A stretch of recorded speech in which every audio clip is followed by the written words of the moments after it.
10 seconds remaining. Please turn to ban. Dire team pick.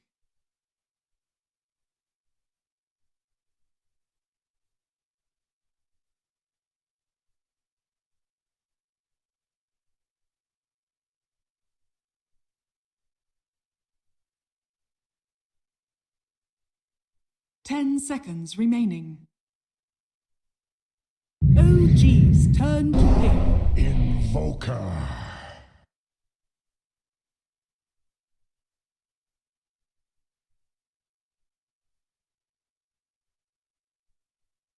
OG's turn to pick. If you joined us with the late night arm pulses, then kudos to you. And if you didn't, that's pretty okay as well. We have HELLBEAR Smashers versus OG.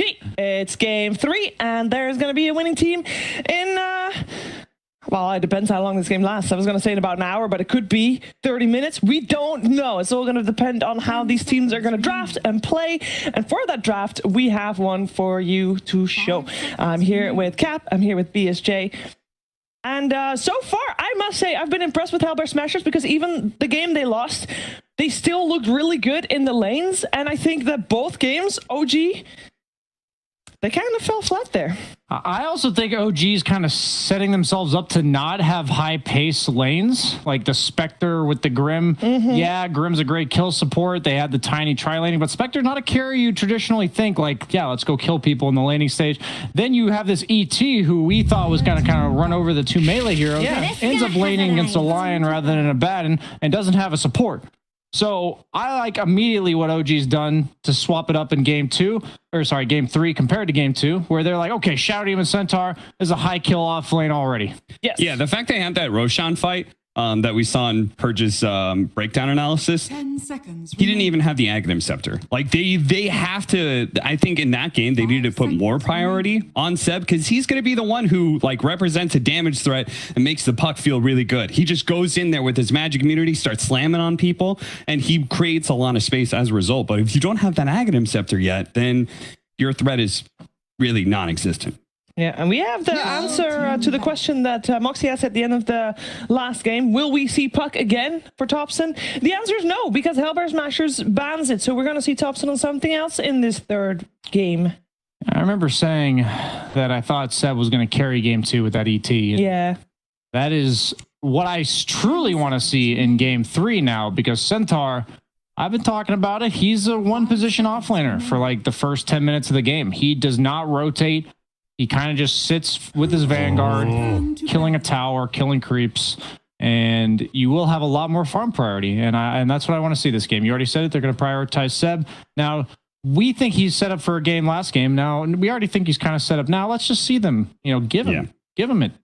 I think to add on to your point about him being a one position, it means the like Centaur's biggest downside is that if your other lanes go really badly, you as a core are the strongest on the map, but you can't actually rotate or feel good about your rotation. Yeah, your stampede is what makes you strong, which is reliant on your teammates being strong. Exactly. So it's like, okay, like everyone just chill. I've got a Vanguard. I took their tower, but I need Blink Dagger. Yeah. Right? So you do have to make sure that your lanes are okay.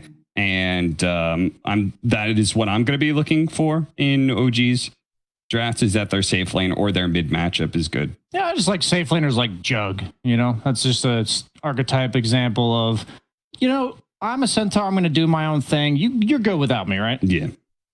Like Blitz likes to call him the Mario of Dota 2 draft Juggernaut. He just kind of like, he fits everything. Yeah. Gives you a little. Yeah. He's not really going to lose his lane. Nobody's ever like super excited about it. But he's tried and true, Yeah, but now he's a Super Mario because he's been buffed up so many times. Yeah, he had a mushroom or two. Aghanim Scepters. They do ban him out. I didn't see that because I wasn't looking at the draft. I was so busy engaging in philosophical Dota conversation with you. The analogy, sure. So what do we want to see instead? Because there's so many more carries in the pool than what we saw before. As said in the previous draft, a lot of bans on cores, but not this time around. And to be fair, I really liked seeing Ace on that Wraith King. It is also still in the pool. They might need to ban out the Faceless Void instead, though. Aren't you a bit afraid of the Void Invoker combo? Is there a chance OG will just draft Void third pick this game as well? Aren't you afraid of Mars as well? Mars plus Dark Willow, plus it's a hero that That's locks people true, in, yeah. which is bad for Stampede. A lot of combo potential here. Turn to There's the Mars ban. Cap. I am super interested to see this Dark Willow in action, by the way, because OG banned it in the second phase twice. Yeah. So HELLBEAR Smashers, we said like they've got a few strategies that they just look like really clean and polished on. One is the Medusa, one is the Wraith King.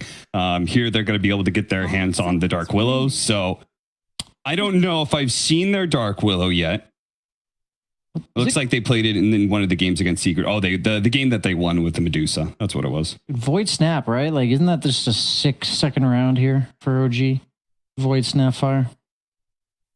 I'm just nervous if you don't pick Void that HELLBEAR Smashers will take it. Maybe if you pick Void, they'll just pick Wraith King and you're not happy with that. So maybe that's what they're thinking. A lot of moving parts in this draft already. I think the funny thing about Willow Invoker is I don't see any synergy between these two heroes, but they have a lot of synergy with other heroes like the Mars and the Void that you have to worry about whenever you're picking. And in the second phase, when you're last pick overall team like OG, you're going to get countered pick to pick, and it's just really important to not lose the draft here. So how do you like what do you do drafting wise to make sure you don't get countered pick to pick? Is it just picking heroes that are overall like okay no matter what? Do you want like a flexible hero that's like I could be 4, I could be 2? It's just like, you know what heroes go well with their lineups, so you don't want to pick heroes that are like also countered by those. Okay. That's the biggest part, because then they have a hero it hits the double whammy, right? And right now, I think because Void is good with Invoker, but they have Wraith King, which good against Void to pick. If they do pick Void, it's like really troubling OG on exactly what they want to do. They go for Warlock. Yeah, pretty safe pick. We see a lot of it in NA, specifically. We've seen a decent amount of it in EU as well. I think this hero is broken. I'm surprised he's not prioritized more. He is a bit stationary, similar to Centaur. So OG's ability to make early moves is pretty much negligible. But their team fight eventually is going to be pretty nutty. So somebody asked me that question, and my theory was that the reason it's picked up so much in NA is that Warlock tends to feel better in more stationary lanes, which is part of this meta is good for, but then also slightly slower metas. So it's the difference between fighting every 2 minutes versus fighting every minute, let's say, right? And I think NA tends to always be sort of that kind of meta style. That's fair. Pretty sure this is a preemptive Wraith King counter. Or they're afraid of Troll on the other team as well. Undying Troll, incredibly strong lane for shutting down the Centaur. So is Void still a good option for the HELLBEAR Smashers here?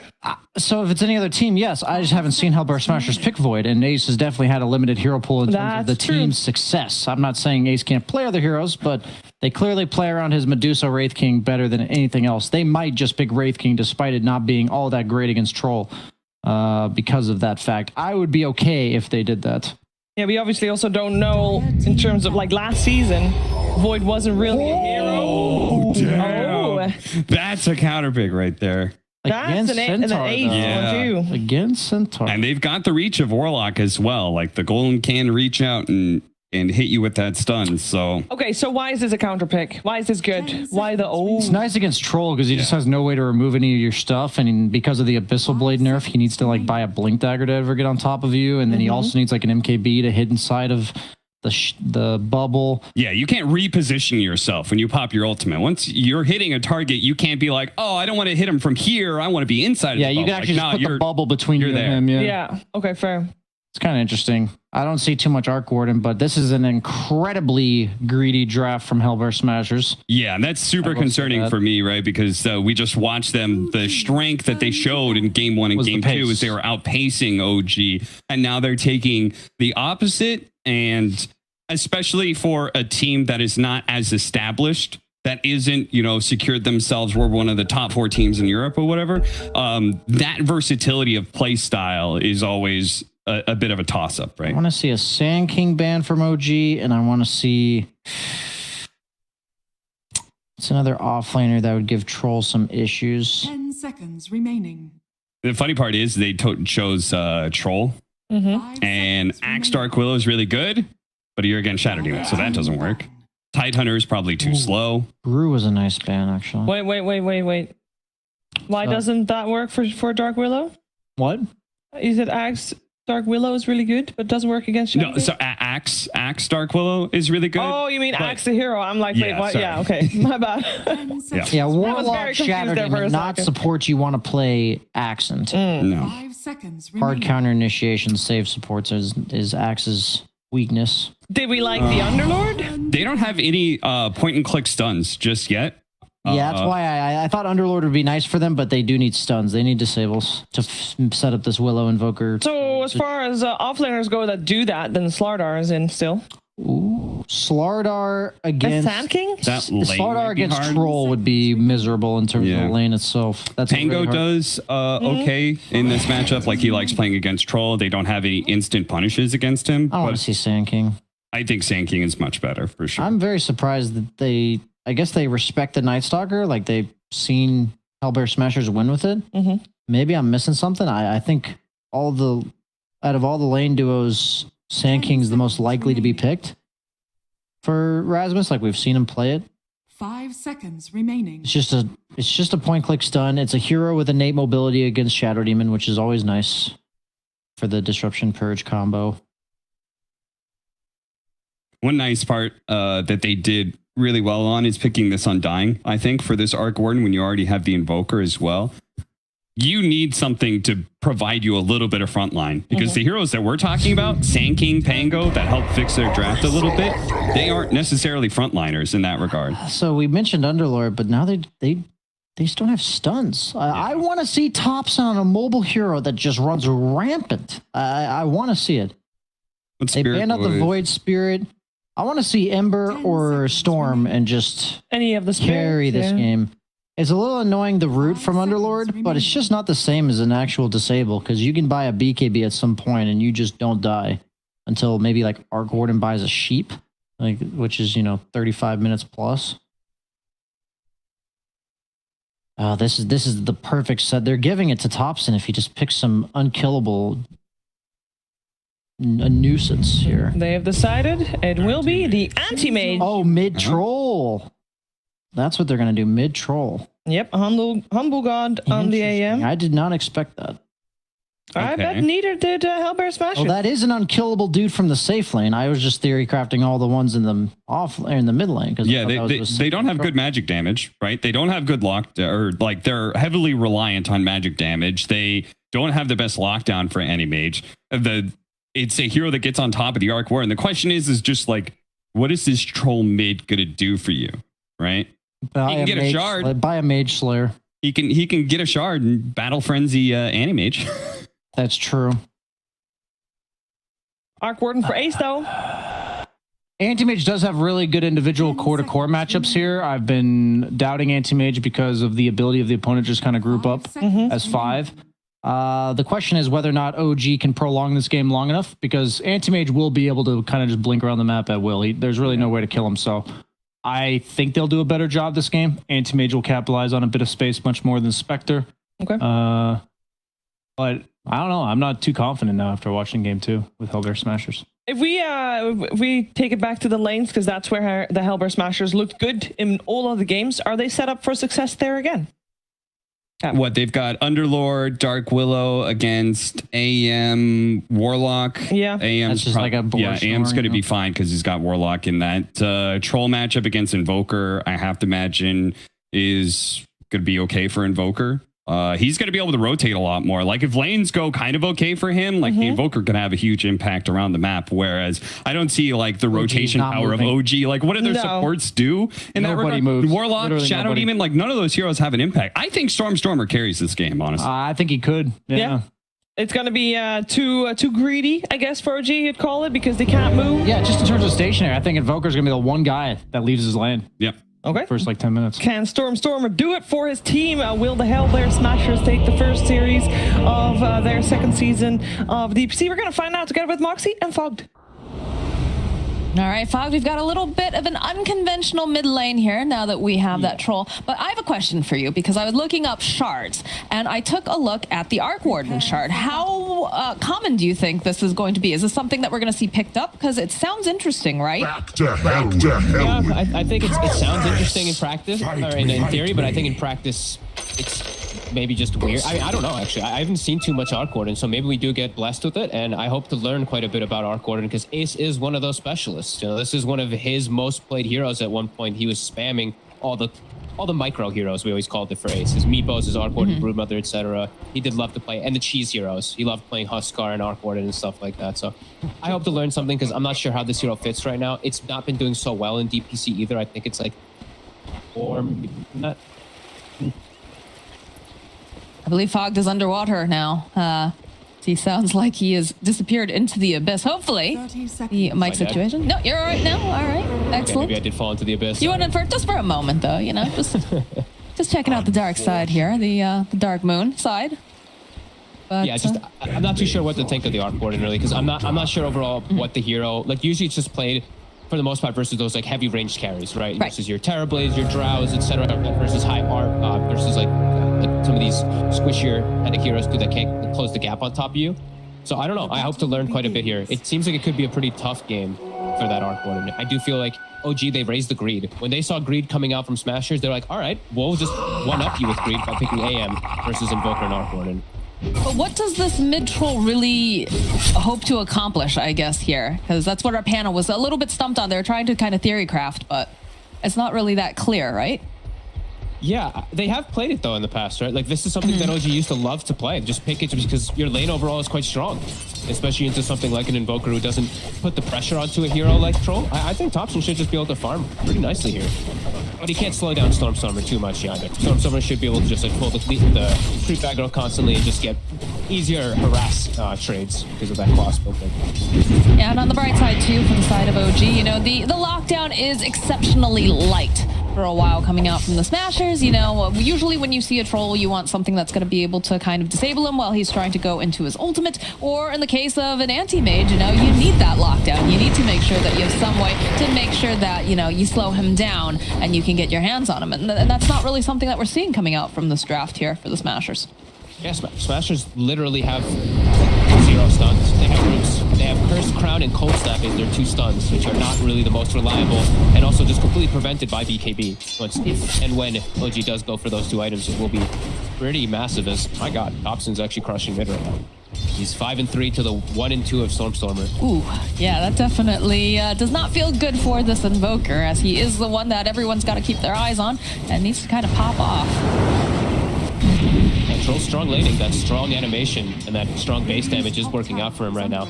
Does take some time, of course, though. Quaswack's first 2 levels usually tend to be pretty one-sided for the opposing one. And once you get like level 3, level 4, starts to get quite a bit better. Since they have to spend money on regen to counteract you and you don't, you know, last hits sometimes look a little bit one-sided.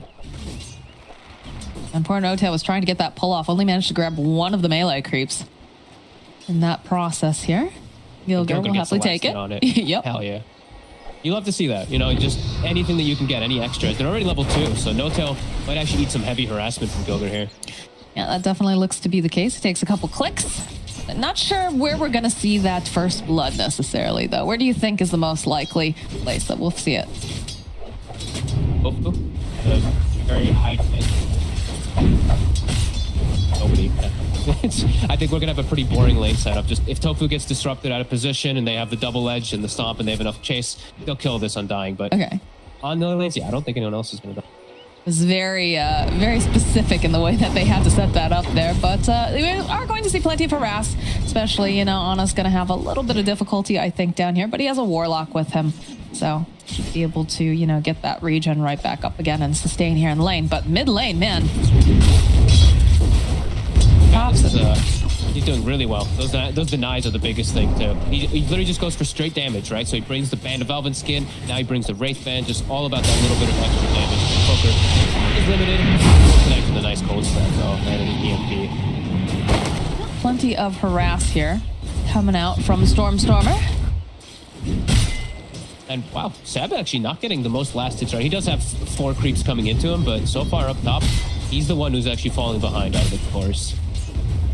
A little bit surprising there about that.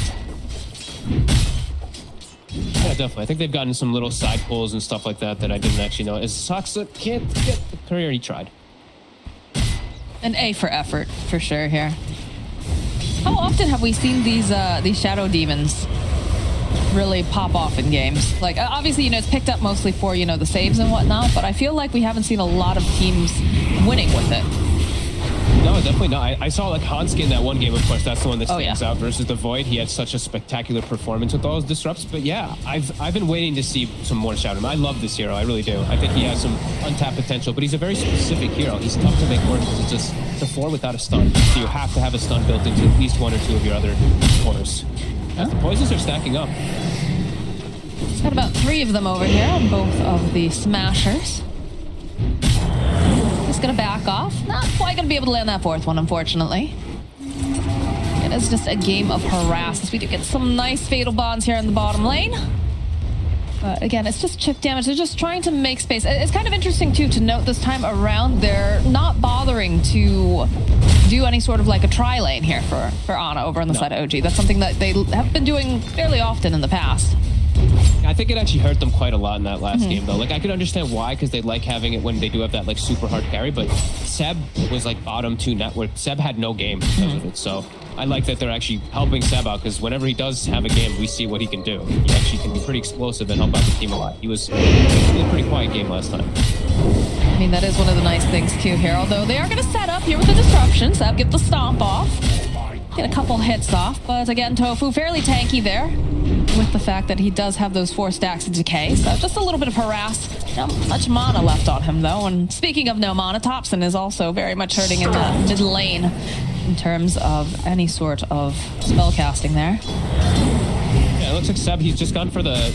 I mean, we've been seeing this a lot, but I thought perhaps because they saw if Tofu gets out of position, he'd hold skill point. He put too many fatality. Now he does have double edge. They actually find the Arc Warden. Get the stomp off, plus the double edge. Go the throw out that flux over there. Ace just ticking down at last second though. Saksa gets himself the kill as Tofu's chasing. He's very tanky. He's got 8 stacks up. He's the only one stacks. Saksa got the 4 stacks on him. He was not careful on Ace. A little bit of a tornado here over the mid lane. Stormer was going to be able to scout out the arcane room, snap that up.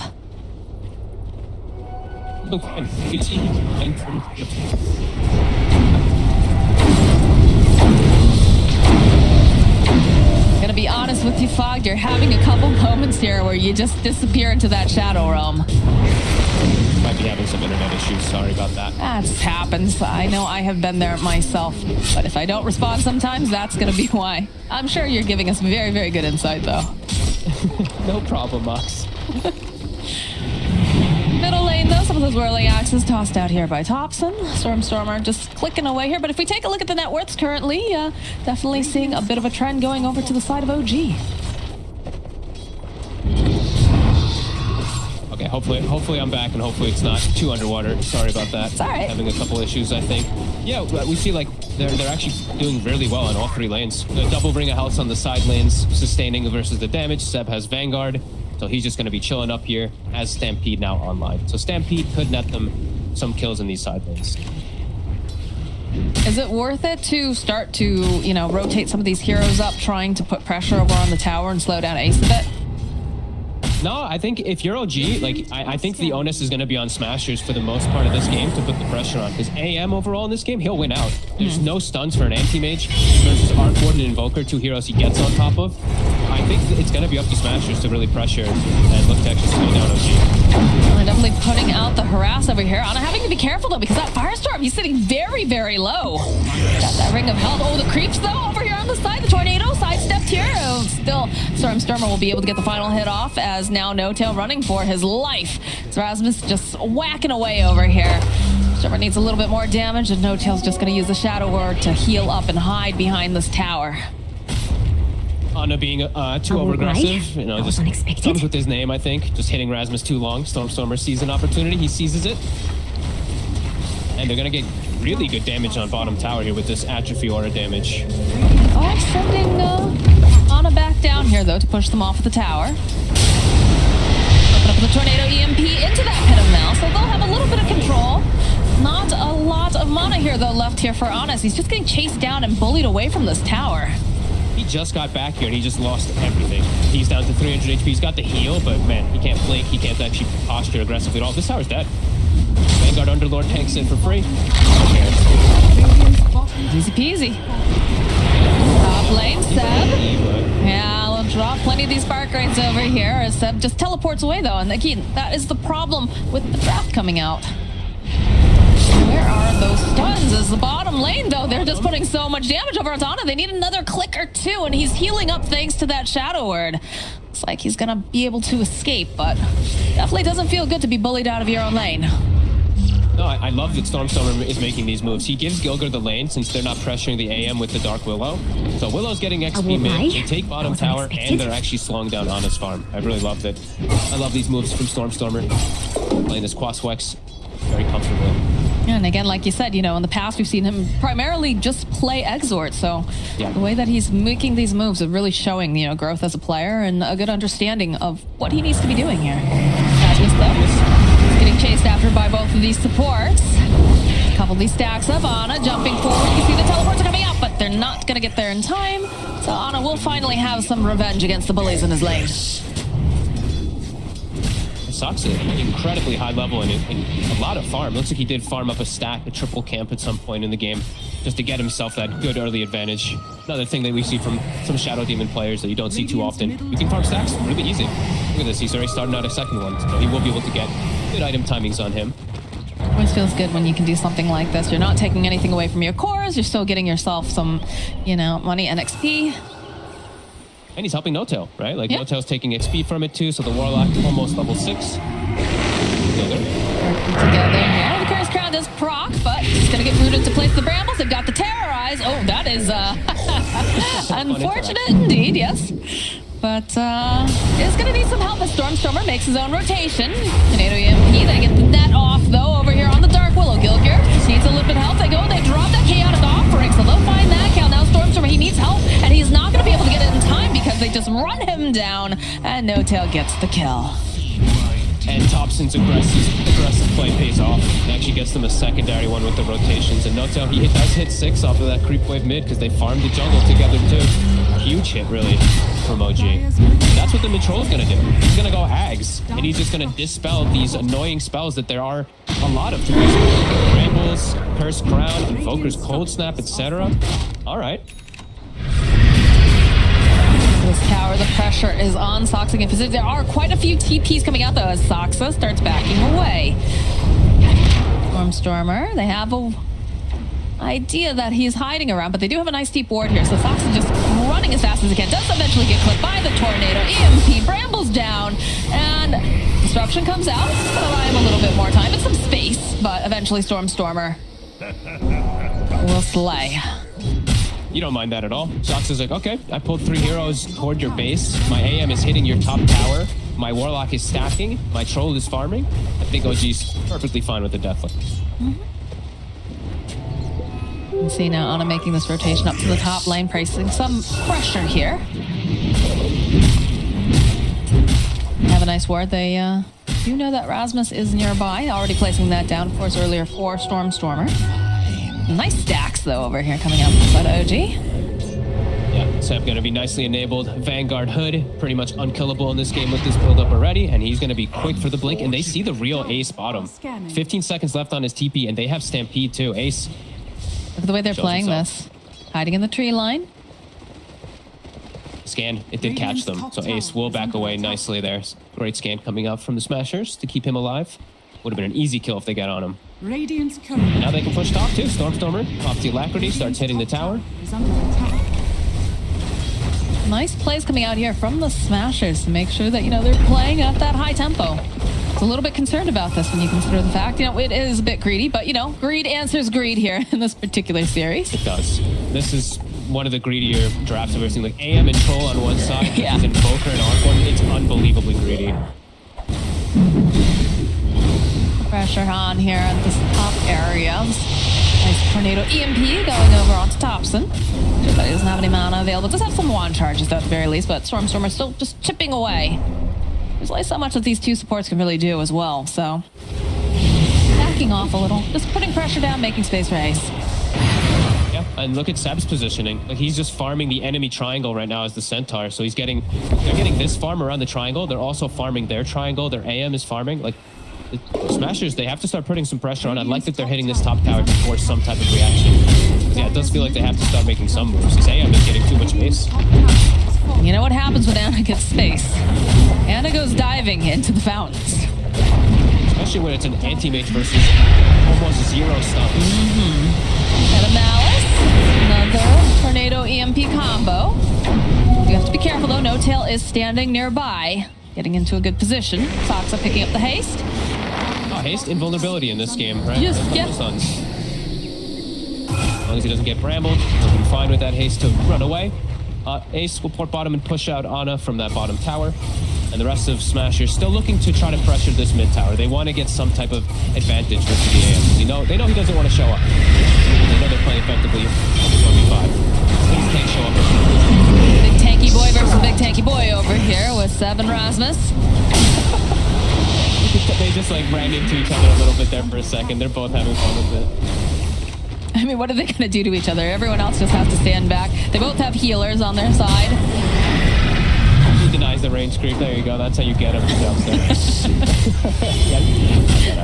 I love seeing this. They just can't push. Both of them tank heroes standing against each other. Ana looks on the high ground. They have the... Oh, they did it! They managed to go and land the spear! Just what I was waiting for. A nice play here coming out from Smashers. Great Sunstrike for the vision. All right, well, that's a little time here for the Smashers to be a bit more aggressive, knowing that Ana is not farming during this time, and more pressure in the mid lane. Soxa trying to put out some of that poison. Seb with Blade Dagger. This could catch Smashers a bit off guard here. They're really trying to push forward for this tower. Home is down. Two is down. They don't have tops in here, though. They've got the bubble up. No. Thrall's getting very, very close to that Axe. Rasmus whacking away. Tower will go down in mid. And Smasher seems satisfied with that. So if we're going to take the opportunity to drop a ward or two off to the side. There it is. There's the Axe on the troll. All right, I mean, he's got so many different things to dispel, as we were saying before. All of the Willow spells that are annoying, Cold Snap, whatnot. So it's going to be a pretty strong pickup. We've seen him do it in the past. And someone on the panel said this. Troll's going to go Mage Slayer. He's going Mage Slayer. Yeah, I think it was the Banana Slamma Jamma who said, just get a Mage Slayer. Easy. He's done it in the past. Sure. You're playing versus like only magic damage. There's really just like no physical that's coming out on the HELLBEAR Smasher's side. So if he wants this to be a deterrent, just to make his anti-mage go berserk in the game, sure. Go for this, then get your shard later on. Get a rampage for your AM too. That's what the ability is called, not the 5 kills. Tofu is trying to, and he does eventually break the smoke. You're okay with this, I think, if you're Smashers, because this is, according to your position, who's still alive, actually. They haven't managed to kill him off. A very nice Tornado EMP. Disruption comes out here from Soxa, going to try to buy them just a little bit more time here. We'll get a TP rotation. Drop the tome. Again, when you have nothing to hold people in place, they're just able to just saunter on out and reset after this is over. Although Rasmus is waiting, looking to see if he can find him. Does run into No Tail, so they'll get the Pit of Malice off, and they'll go and use the Stampede to run him out. They're not willing to take this engagement, not at this time. All time for Ana. He's got Battle Fury. He's getting this farm online. He's going to start getting to scary points for Smashers pretty quickly. He's Stormstormer. He's queuing up the Midas. He knows he needs to be able to scale into these later stages versus this AM, but yeah, OG's just kind of dancing around them for the moment. Radiant. Tempest double down here, just clearing up some creep waves as the real ace, of course, is in the top lane. That is the nice thing about Arc Warden. At least you're denying some farm from the enemy carry too, because you are taking farm from the scary side of the map. I'm still just wondering when the Arc Warden is ever going to be able to turn up and fight with Seb. Oh no, but I mean, this might be it. He might come in to come fight now because they've got the Curse Ground, they've got the Bedlam. Yeah, in comes Ace along with Stormstormer, and there you go. There's your answer to your question, Fogged. Right now. Hey, still, he's keeping himself way above on that net worth for sure. I'm just wondering, when the fights do kick off, how's his positioning going to be? It's going to be hard. They're playing it to stampede. So I feel like it's going to be so crucial for him to stay so far in the back. They have so many ways to get on him, and he is so fragile.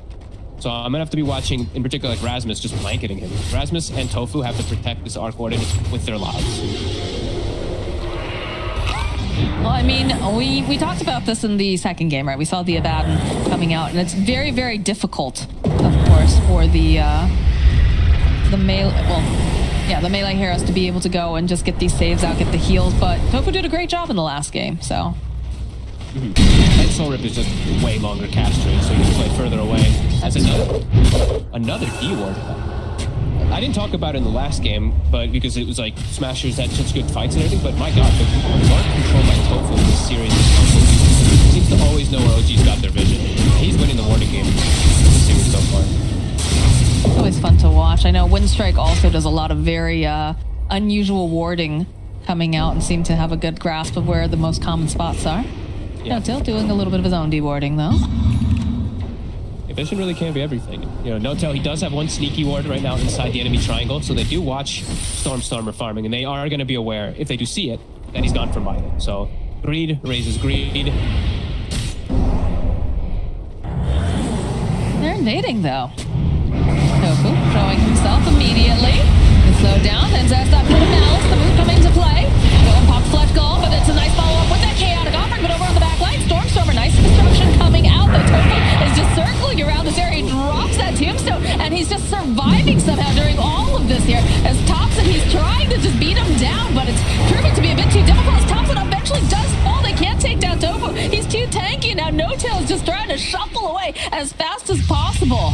They've got the Atos, though, over here on Rasmus, so they should be able to get this kill on No-Tail. Lost Tofu, oh my god. The deafening blast to protect him too with the disarms, but mostly him just saving himself. He gets the Holy Locket, he gets the extra heals from the Soul Rip 1 or 2 times, and beautiful positioning. Ooh, Seth. It's just really nice. They have the disruption at the very least. They'll protect. But he blinked forward? I don't know. It was a little, yeah. I don't know. We'll go with it. We'll roll with it. But he definitely put himself in a bit of a vulnerable position there if it wasn't for the Shadow Demon. Ace, he's got his timings continue to grow. He's got the Mjolnir done. He's got Butterfly queued up. That's, yeah, I haven't seen that one. Not that early, especially not on an Arc Warden, not second item. And he's got Growth Bubble, so he's got a nice, probably the best neutral Arc Warden for most of the game. Yeah, Butterfly, that'll be interesting if he does go for that. No one really wants to pick up MKB over there, but Seb poking away. He dropped down all of those lovely brambles as Tofu's just poking at him. They'll use the Terrorize, force him out, but that goes right back into another circle as Thompson is indeed here. Trying to protect him, the HS man. They have a lot of just roots, like we said before. Stormstormer trying to interrupt there with a nice throw. Except it's taking a long time, but eventually they do manage to slay him. He just couldn't move at all. My god, like just brambles to the poor zombies beating on him as well. Thompson goes and starts hitting him, and he's like, yeah, see you later, Seb. You're dead. I'd rather not. But still, Arcana is still farming on the sidelines of everything, though. It's still that scare, this anti-mage threat with your 2 cores who are very vulnerable to AM. It still is excellent core matchups for this anti-mage, all things considered. Even though Smashers, they've got this 7-4 lead, you still have to keep that in thought. You have to be prepared for the later stages and have some type of plan for the anti-mage when he joins the game. This is interesting here. Do have the double damage over on Ace, but there are quite a few people off to the side. I'm not sure if they're quite aware of this, although walking underneath that ward, of course, will make them very aware. He'll give career. Start the Roche. Middle tower is under attack. Bubble up. I don't know. Well. Yeah, I'm not sure if they're going to be able to quite make it there on time. They're on their way. I don't know about this, though. Final hit. Yeah, Ace is going to be the one who snatches it up, though. The Radiant get the kill on Rashad. No-Tail immediately evaporated, but he's already dropped the chaotic offering. As Ana trying to jump in onto the back lines, and everyone's sitting low, and they don't just quite have enough damage here. So they'll turn right back around. Down goes Saksa, the deafening blast over here onto Ana. Over on the back lines, though, Thompson, he's trying to man fight over here. This is going to be able to get the kill onto Tofu. Rasmus also sitting over into the bubble. The jump forward here coming up from Seb. They've got their eyes over onto Ace. Should be able to blow him up. Oh, Curse Crown there twice. Just a little bit more time. As down he goes.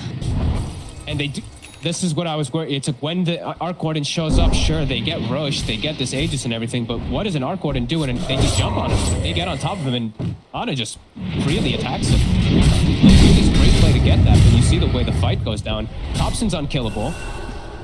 This anti-mage is uncontrollable, so he jumps past the fight to force reactions, and you see all of them running up to chase him, which just puts everybody in a really difficult position because they're all fatal bound together still too. So Thompson makes havoc, Ana just keeps jumping and going back in and waiting for set. That's usually how you like to see Thompson playing, you know, in a lot of the games with the puck. He's very, very skirmishy, although do try to make some plays over here into Ana. Again, the lockdown is a little bit lacking here. Is under attack.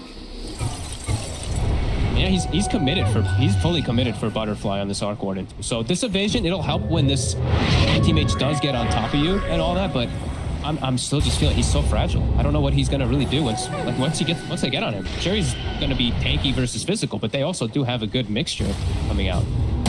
They do indeed. Seb in the top lane, just gonna mess with that Tempest double. But Ace dishing out a decent amount of damage. Does time out. One or two more fights like that, and Smashers may just lose their window of this game. Really, I don't know what I don't really know how they can, what they can do with the Arc Warden though to apply more pressure, or just to not really worry about the anti-mage. That's the one thing. It's like I'm really trying to think about it. They just don't have the control. All right, here Tofu will break that smoke. Good force staff away. They're still hunting though, hoping they can get their hands on Foxa, but they'll use the Stampede. Attack. Dire's middle. But Ana's over here in the mid lane, and he just continues to be a nuisance. Yep. He's just going to cut these waves. Seb also cutting top. Gets a good chunk of farm in. Bottom. Starting to pressure this tier 2 with lift his force. Radiant's bottom tower is under attack. I really hope I'm going to see some wondrous thing from the Arc Warden, because I feel like this is building up like this nice network and everything for them, but it's for what? Like, how's he actually going to be able to fight toe-to-toe versus AM? Okay, so he's got BKB queued up now. So I guess it's just going to be the group up around the Arc Warden mentality.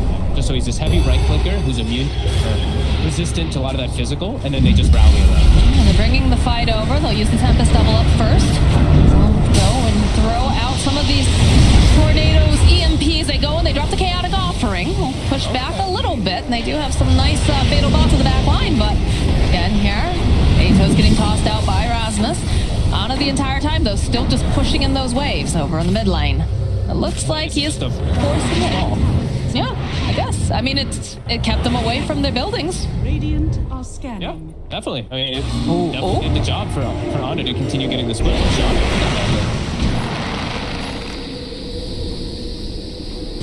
Doesn't have any of the backup there either. Look, it's a bit greedy here, considering he's going to walk right into Stormer. I'm sure it just gives him a little poke. Yeah, he's nope. It's just continues to be the same thing for AM, right? Yeah. So AM versus just literally like 0 stuns, so he's got so much freedom. Waiting for the double, actually. He's going to keep being up top. He's going to try to clean these down a little bit. Does have a butterfly, though, so he actually can't just fight toe-to-toe versus that Arc. There's a double damage run available over here on the bottom river spot. That's pretty huge. Oh, they get the deny off, though. Okay. It's just the illusion.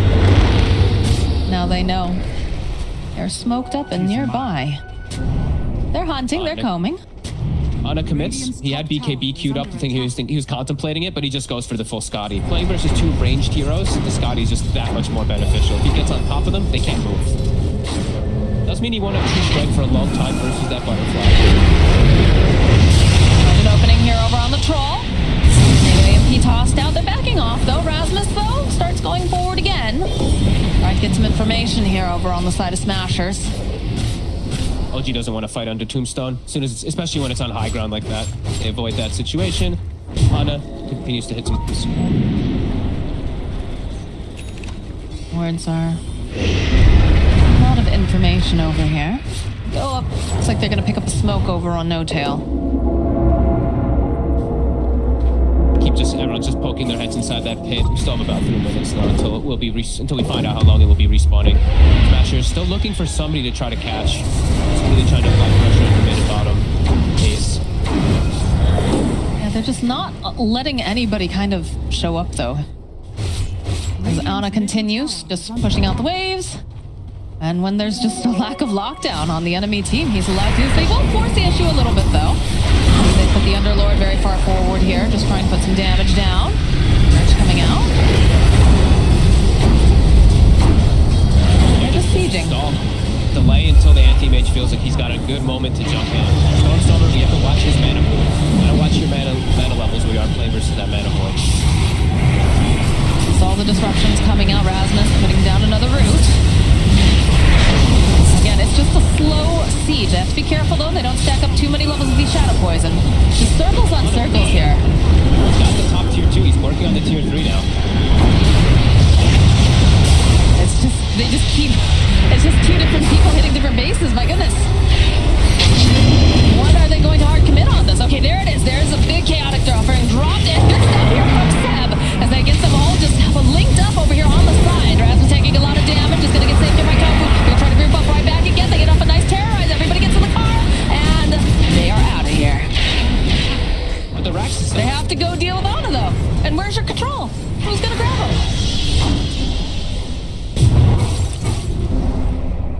My God, that was scary for a second. I think all 5 were bound together, right? The Fatal Bonds, I think, Yes. clicked on every single one of them. And they were clicking down pretty hard. Tofu came in clutch with that save, though, over on Rasmus with the heal, because otherwise I don't think they're making it out of there if their driver's dead. Yeah, it's like 700 something healing or more that comes out from that Soul Rip, plus in combination with Holy Locket too. So it is crazy how much it is going to top these heroes off when they There are it is. pushing, but careful. Big Fatal Bonds, the stomp from Seb, and look how low during all of this that Rasmus gets.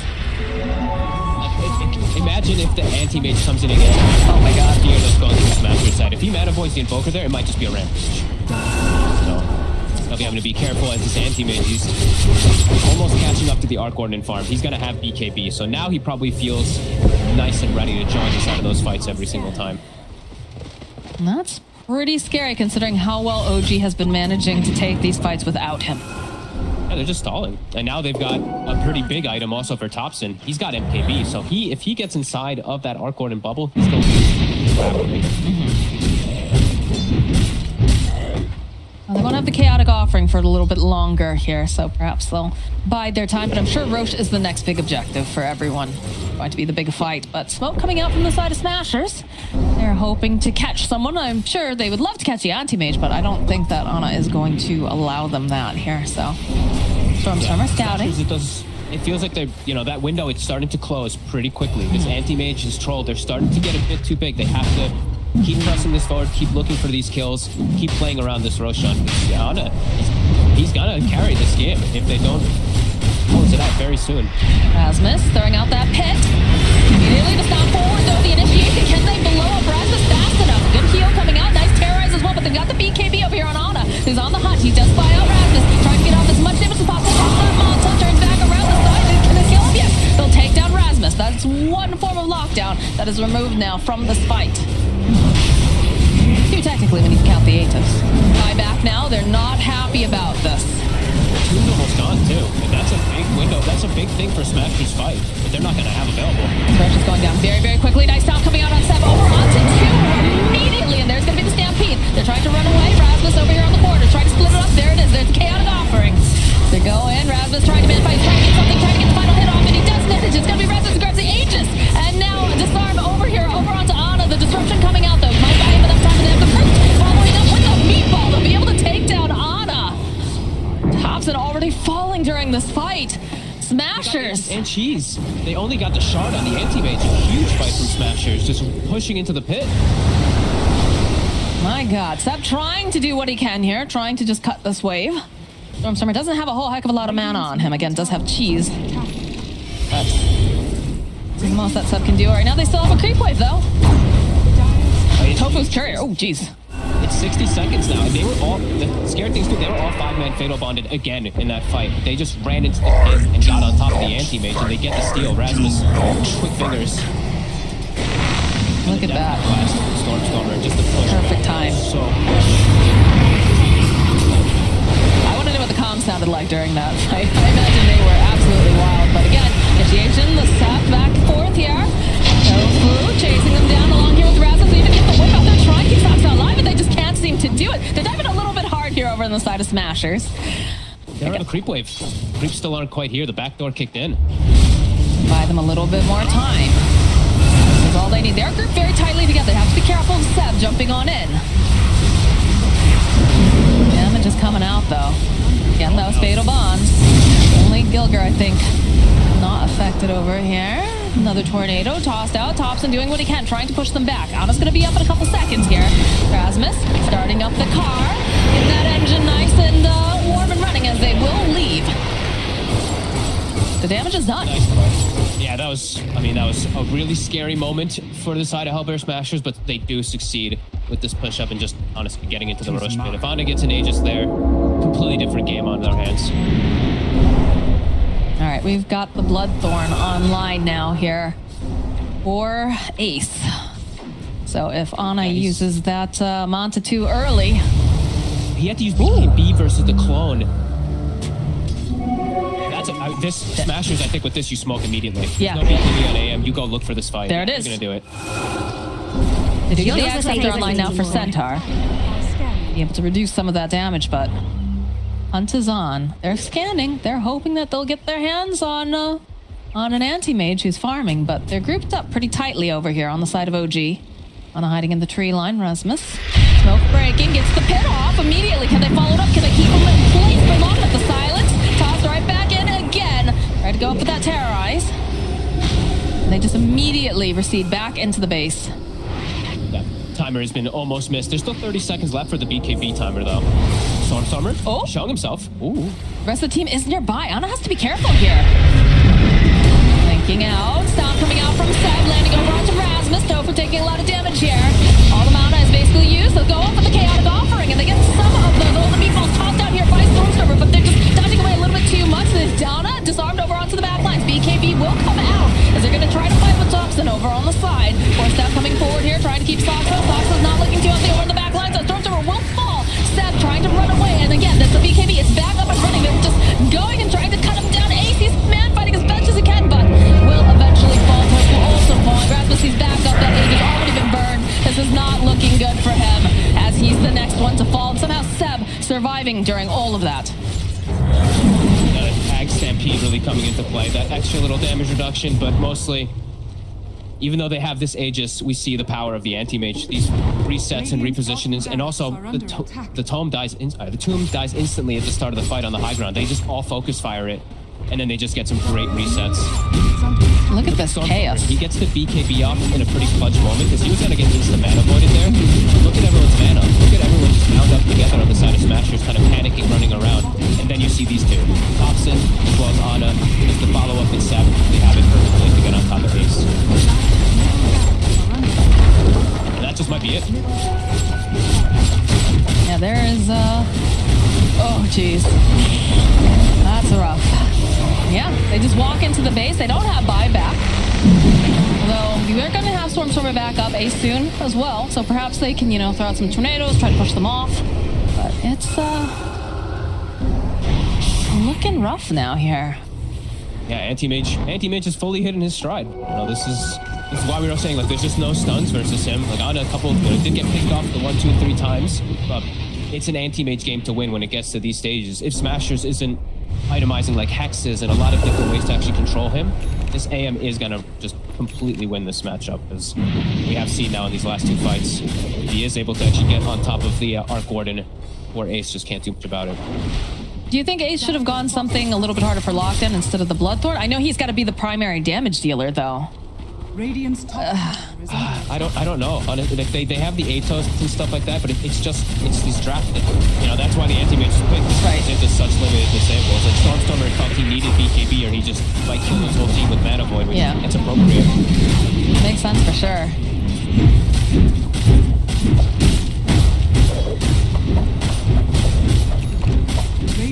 OG feeling very strong. MKB also on the anti-mage, so he's got the way to just eat the Arc Warden now. Much easier. This positioning, they've got the Chaotic Offering up in just a couple seconds. Seb looking for the opening. We'll get the jump immediately over onto Tofu. They're going to blow him up. Lotus coming out here as Anna backing out. Again, this is the kind of chaos that we like to see coming out from OG. A little poke here, a little poke there. Back up, reset. Although Anna goes right on the back lines. He blows up Ace. And there it is. There's the Chaotic Offering just going to town over here.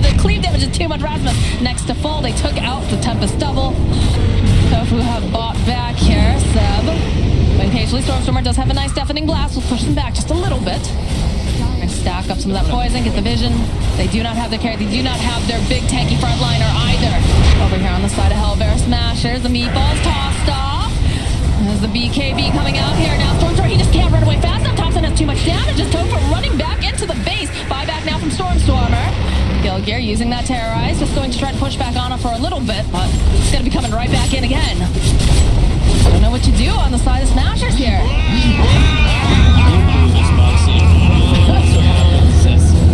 mean, AntiMage, it really is. It's such a big timing thing. Like Smashers, they did such a good job of pressuring most of this game, but this AntiMage was just getting a bit too much, and the rest of the heroes were also still having pretty okay games on the side of OG. Stormstormer, he's trying pretty gosh darn hard, but they have the detection to stop the double edge. Tofu's trying to keep him alive, but he just can't do it. They go and they just chew up that tombstone.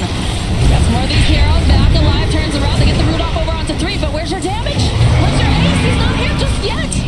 All right, the Bedlam comes out here over onto Nota. They won't be able to get that kill, but Rasmus next falling yet again. As you can see over on the back lines, OG, they've had enough. They're ready to just go to sleep or maybe play some pubs, I'm not sure. As Thompson just whirling around with those axes. Ace is up, he's trying to man fight him over here on the side, but you know, while this is going down, the creeps, they're hitting the buildings. The heroes are hitting the buildings. They're waiting. They've got a bubble. Buys them just a little bit of time again. But they just can't seem to get OG to leave their base. Just bubbles on bubbles and circles everywhere here. Fog. Ana, he just wants to finish this up. They're hiding over the back lines. They get the idea they can see Ace, and it doesn't even matter. There goes the Ancient, and OG take the series. It was a good attempt from Smashers. I think they did a lot of good things in this one. They did stick to their guns as well, too, which I'm happy. You know, Stormstormer playing his Invoker, Ace playing that Arc Warden, but this game, it was an inevitable defeat. If you don't get these super successful team fights, if you don't get this, like this Aegis and Cheese on the right hero, maybe if they have it on the Arc Warden, after all that stuff comes down, they do have one more shot, but you could just feel that ticker. You know, that timer was just ticking the whole time, waiting for this Anti-Mage to just be able to just get on top of the Arc Warden and not that Invoker. The matchups, the core matchups in particular, wait.